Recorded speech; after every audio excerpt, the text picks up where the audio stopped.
Good morning. Welcome back to our Bible in a Year Beginner Plan. Today we are reading in Exodus 37 through 40, and we're actually going to be wrapping up the book of Exodus. So this week we have finished up several books. We're in week 23, and I'm Anna. If we haven't met, I help purpose-driven women live with intention right where they are. So if that's something you're interested in, I would love for you to hit subscribe, but if not, completely okay as well. So if you've been wanting to read the entire Bible, if it's been a goal of yours, this is a great plan. It's a 52-week Bible study for women. It's great for anybody, but it takes different scriptures and it puts it into weekly themes. So this whole week is about extending hospitality and the things that Jesus did to show us what it truly means to love our neighbors and what he shared in his scriptures. So we're going to be reading Exodus 37 through 40 today.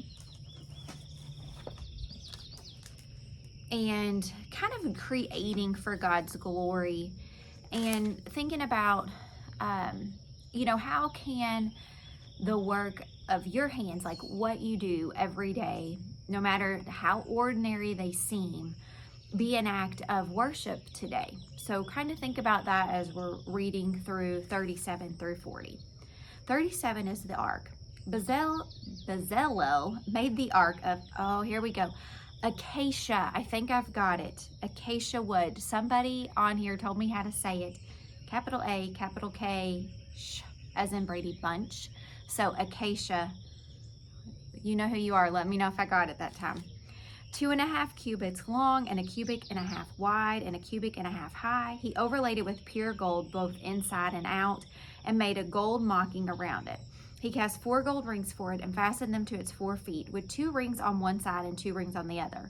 Then he made poles of acacia wood and overlaid them with gold, and he inserted the poles into the rings on the sides of the ark to carry it. He made the atonement cover of pure gold, 2.5 cubits long and 1.5 cubits wide. Then he made 2 cherubim out of hammered gold at the ends of the cover, and he made 1 cherub on one end and the second cherub on the other. And at the 2 ends he made them of one piece with the cover. The cherubim had their wings spread upward, overshadowing the cover with them. The cherubim faced each other, looking toward the cover. I think it would be so cool when I'm hearing these specifics.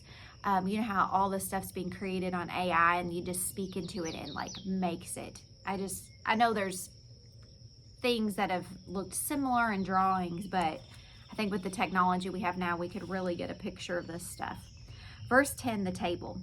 They made the table of acacia wood, 2 cubits long and 1 cubit wide and 1.5 cubits high. Then they overlaid it with pure gold and made a gold molding around it. They also made around it a rim and a handbreadth wide and put a gold molding on the rim. They cast 4 gold rings for the table and fastened them to the 4 corners where the 4 legs were. The rings were put close to the rim to hold the poles used in carrying the table. The poles for carrying the table were made of acacia wood and were overlaid with gold, and they made from pure gold the articles for the table, its plates and dishes and bowls, and its pitchers for the pouring out of drink offerings. Verse 17, the lampstand. They made the lampstand of pure gold. They hammered out its base and shaft and made its flower-like cups, buds and blossoms of one piece with them. 6 branches extended from the sides of the lampstand, 3 on one side, 3 on the other. 3 cups shaped like almond flowers with buds and blossoms were on one branch, 3 on the next branch, and the same for all 6 branches extending from the lampstand. And on one lampstand were 4 cups shaped like almond flowers with buds and blossoms. 1 bud was under the first pair of branches extending from the lampstand, a 2nd bud under the 2nd pair, and a 3rd bud under the 3rd pair, 6 branches in all. The buds and the branches were all of one piece with the lampstand hammered out of pure gold. They made it 7 lamps as well as its wicks, trimmers, and trays of pure gold, and they made the lampstand and all its accessories from 1 talent of pure gold. Verse 25, the altar of incense. They made the altar of incense out of acacia wood. It was square, 1 cubit long and 1 cubit wide, 2 cubits high, its horns of one piece with it. They overlaid the top and all the sides and the horns with pure gold and made a gold molding around it. They made 2 gold rings below the molding, 2 on each of the opposite sides to hold the poles used to carry it. They made the poles of acacia wood and overlaid them with gold. They also made the sacred anointing oil and the pure fragrant incense, the work of a perfumer. Chapter 38, the altar of burnt offering. They built the altar of burnt offering of acacia wood, 3 cubits high. It was square, 5 cubits long, and 5 cubits wide. They made a horn at each of the 4 corners, so that the horns in their altar were of one piece. And they overlaid the altar with bronze. They made all its utensils of bronze, its pots, shovels, sprinkling bowls, meat forks, and fire pans. They made a grating for the altar, a bronze network to be under its ledge, halfway up the altar. They cast bronze rings to hold the poles for the 4 corners of the bronze grating, and they made the poles of acacia wood and overlaid them with bronze. They inserted the poles into the ring so that they would be on the sides of the altar for carrying it, and they made it hollow out of boards. Verse 8, the basin for washing. They made the bronze basin and its bronze stand from the mirrors of the woman who served at the entrance of the tent to the tent of meeting. Verse 9, the courtyard. Next, they made the courtyard. The south side was 100 cubits long and had a curtain of finely twisted linen with 20 posts and 20 bronze bases, and with silver hooks and bands on the post. The north side was also 100 cubits long and had 20 posts and 20 bronze bases with silver hooks and bands on the post. The west end was 50 cubits wide and had curtains with 10 posts and 10 bases with silver hooks and bands on the post. And the east end toward the sunrise was also 50 cubits wide. Curtains 15 cubits long were on the side of the entrance with 3 posts and 3 bases. And curtains 15 cubits long were on the other side of the entrance to the courtyard with 3 posts and 3 bases. All the curtains around the courtyard were finely twisted linen. The bases for the posts were bronze, the hooks and bands on the posts were silver, and their tops were overlaid with silver. So all the posts of the courtyard had silver bands.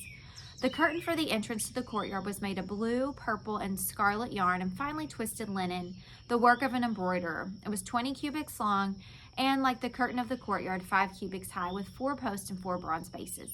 Their hooks and bands were silver and their tops were overlaid with silver. All the tent pegs of the tabernacle and of the surrounding courtyard were bronze. Verse 21, the materials used.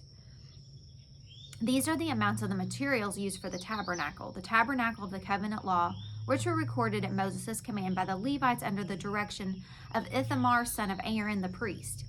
Bezalel, son of Uri, the son of Hur, the tribe of Judah, made everything the Lord commanded Moses. With him was Oholab, son of Ahishmaach, the tribe of Dan, an engraver and designer, and an embroiderer in blue, purple, and scarlet yarn and fine linen.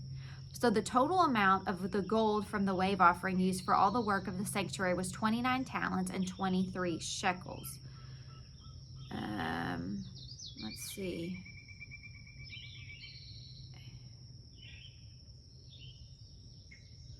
The weight, it says the weight of the gold was a little over a ton,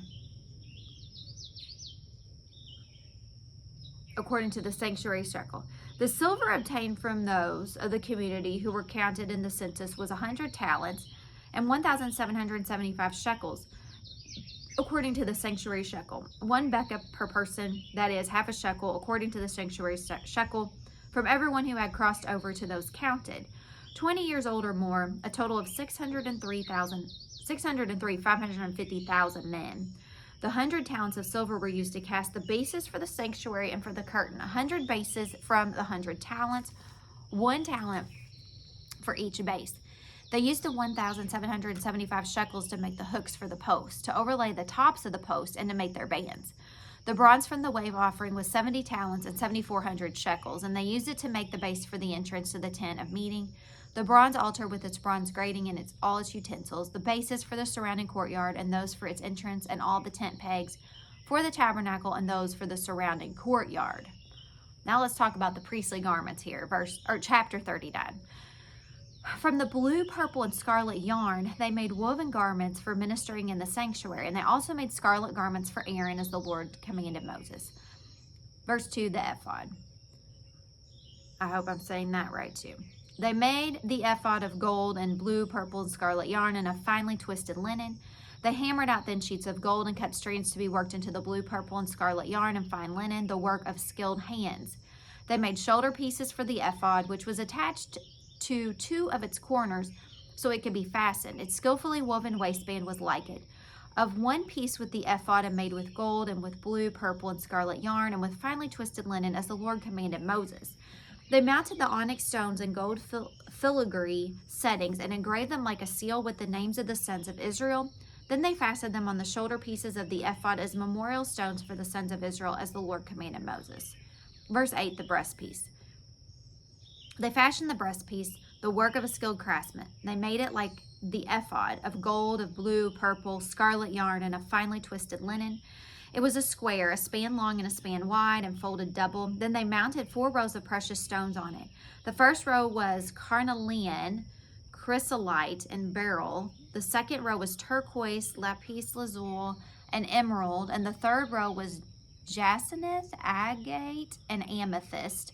The fourth row was topaz, onyx, and jasper. They were mounted in gold filigree settings. They were 12 stones, one for each of the names of the sons of Israel, each engraved like a seal with the name of one of the 12 tribes. Well, I know I probably messed up some of those names big time, but we can all imagine jewels. I bet they were beautiful. For the breastpiece, they made braided chains of pure gold like a rope. They made 2 gold filigree settings and 2 gold rings, and fastened the rings to 2 of the corners of the breastpiece. And they fastened the 2 gold chains to the rings at the corners of the breastpiece, and the other ends of the chains to the 2 settings, attaching them to the shoulder piece of the ephod at the front. They made 2 gold rings and attached them to the other 2 corners of the breastpiece on the inside edge next to the ephod. Then they made 2 more gold rings and attached them to the bottom of the shoulder pieces on the front of the ephod, close to the seam just above the waistband of the ephod. They tied the rings of the breastpiece, tied them to the ephod with a blue cord, connecting it to the waistband so that the breastpiece would not swing out from the ephod, as the Lord commanded Moses. Verse 22, other priestly garments. They made the robe of the ephod entirely of blue cloth, the work of a weaver, with an opening in the center of the robe like an opening of a collar, and the band around the opening so that it would not tear. They made pomegranates of blue, purple, and scarlet yarn, and finely twisted linen around the hem of the robe. And they made bells of pure gold and attached them around the hem between the pomegranates. The bells and pomegranates alternated around the hem of the robe to be worn for ministering, as the Lord commanded Moses. For Aaron and his sons, they made tunics of fine linen, the work of a weaver, and the turban of fine linen, the linen caps, and the undergarments of finely twisted linen. The sash was made of finely twisted linen and blue, purple, and scarlet yarn, the work of an embroiderer, as the Lord commanded Moses. They made the plate, the sacred emblem, out of pure gold, and engraved on it like an inscription on a seal, holy to the Lord. Then they fastened a blue cord to it to attach it to the turban, as the Lord commanded Moses. Verse 32, Moses inspects the tabernacle. So all the work of the tabernacle, the tent of meeting, it was completed. The Israelites did everything just as the Lord commanded Moses. Then they brought the tabernacle to Moses, the tent and all its furnishings, its clasp frames, crossbars, posts, and bases, the covering of ram skins dyed red, and the covering of another durable leather, and the shield and curtain, the ark of the covenant law with its poles and atonement cover, the table with all its articles, and the bread of the presence, the pure gold lampstand with its row of lamps and all its accessories, and the olive oil for the light, the gold altar, the anointing oil, the fragrant incense, and the curtain for the entrance to the tent, the bronze altar with its bronze grating, its poles, all its utensils, the basin with its stand, the curtains of the courtyard with its posts and bases, and the curtain for the entrance to the courtyard, the ropes and the tent pegs for the courtyard, all the furnishings for the tabernacle, the tent of meeting, and the woven garments worn for ministering in the sanctuary, both the sacred garments for Aaron the priest and the garments for his sons when serving as priest. The Israelites had done all the work just as the Lord had commanded Moses. Moses inspected the work and saw that they had done it just as the Lord commanded, so Moses blessed them. Chapter 40, setting up the tabernacle. Then the Lord said to Moses, set up the tabernacle, the tent of meeting, on the first day of the first month. Place the ark of the covenant law in it and shield the ark with the curtain. Bring in the table and set out what belongs on it. Then bring in the lampstand and set up its lamps. Place the gold altar of incense in front of the ark of the covenant law and put the curtain at the entrance to the tabernacle. Place the altar of burnt offerings in front of the entrance to the tabernacle, the tent of meeting. Place the basin between the tent of meeting and the altar and put water in it. Set up the courtyard around it and put the curtain at the entrance to the courtyard. Take the anointing oil and anoint the tabernacle and everything in it. Consecrate it and all its furnishings, and it will be holy. Then anoint the altar of burnt offering and all its utensils. Consecrate the altar, and it will be most holy. Anoint the basin and its stand and consecrate them. Bring Aaron and his sons to the entrance to the tent of meeting and wash them with water. Then dress Aaron in the sacred garment, anoint him and consecrate him so he may serve me as priest. Bring his sons and dress them in tunics. Anoint them just as you anointed their father, so they may serve me as priest. Their anointing will be to a priesthood that will continue throughout their generations. Moses did everything just as the Lord commanded him. So the tabernacle was set up on the first day of the first month in the second year. When Moses set up the tabernacle, he put the bases in place, erected the frames, inserted the crossbars, and he set up the post. Then he spread the tent over the tabernacle and put the coverings over the tent as the Lord commanded him. He took the tablets of the covenant law and placed them in the ark, attached the poles to the ark, and put the atonement covering over it. Then he brought the ark into the tabernacle and hung the shielding curtain and shielded the ark of the covenant law as the Lord commanded him. It keeps saying he. That seems like, how would you be tall enough to do all that? I don't know. Like if he's covering stuff and, I don't know. Maybe somebody helped him, but it just says he. Moses placed the table in the tent of meeting on the north side of the tabernacle outside the curtain and set out the bread on it before the Lord as the Lord commanded him. He placed the lampstand in the tent of the meeting opposite the table on the south side of the tabernacle and set up the lamps before the Lord as the Lord commanded him. Moses placed the gold altar in the tent of meeting in front of the curtain and burned fragrant incense on it as the Lord commanded him. Then he put up the curtain at the entrance to the tabernacle. He set the altar of burnt offerings near the entrance to the tabernacle, the tent of meeting, and offered on it burnt offerings and grain offerings as the Lord commanded him. He placed the basin between the tent of meeting and the altar and put water in it for washing. And Moses and Aaron and his sons used it to wash their hands and feet. They washed whenever they entered the tent of meeting or approached the altar as the Lord commanded Moses. Then Moses set up the courtyard around the tabernacle and altar and put up the curtain at the entrance to the courtyard. And so Moses finished the work. Okay, verse 34, the glory of the Lord. Then the cloud covered the tent of meeting, and the glory of the Lord filled the tabernacle. Moses could not enter the tent of meeting because the cloud had settled on it, and the glory of the Lord filled the tabernacle. In all the travels of the Israelites, whenever the cloud lifted from above the tabernacle, they would set out. But if the cloud did not lift, they did not set out until the day it lifted. So the cloud of the Lord was over the tabernacle by day, and fire was in the cloud by night, in the sight of all Israelites during all their travels.